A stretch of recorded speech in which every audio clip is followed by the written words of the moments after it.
آپ کو بتاؤں دعا میں کتنی پاور ہے، دعا میں کتنی طاقت ہے۔ آج ہم مایوس ہو جاتے ہیں، کہتے ہیں ہماری دعائیں قبول نہیں ہوتی۔ دعا میں اتنی طاقت ہے کہ آپ سوچ بھی نہیں سکتے۔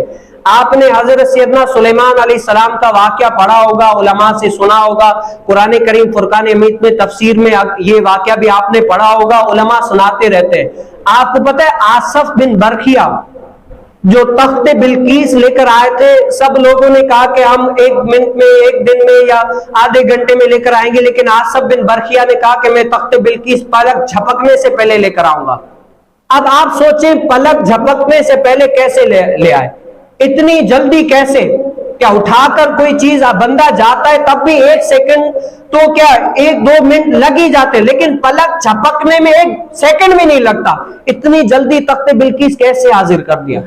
تو آپ نے تو یہی سنا ہے، لیکن کہ مفسرین نے اس کا جواب یہ دیا ہے کہ حضرت سیدنا آصف بن برخیا کے پاس اسم اعظم تھا۔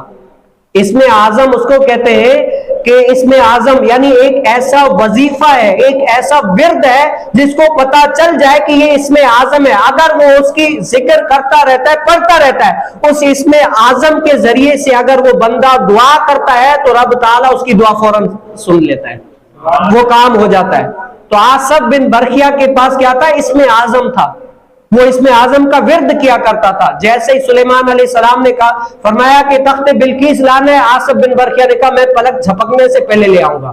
وہ کیا تھا؟ اسم اعظم کے ذریعے سے دعا مانگی، ابھی دعا مانگی تھی تو رب تعالیٰ نے وہ تخت بلقیس لا کر سامنے کھڑا کر دیا۔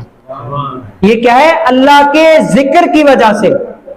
آپ سوچیں دعا میں کتنی پاور ہے، کتنی طاقت ہے دعا میں۔ ہم سوچتے یار ہماری دعائیں قبول نہیں ہوتی، ہم بڑا ہی سوچ لگاتے ہیں، بڑی ہی کوشش کرتے ہیں، لیکن کیا ہے ہماری دعائیں قبول نہیں ہوتی۔ اللہ وہ سن لیں گے فریاد کو، واللہ وہ سن لیں گے فریاد کو، اتنا بھی تو ہو کوئی دعا کرے۔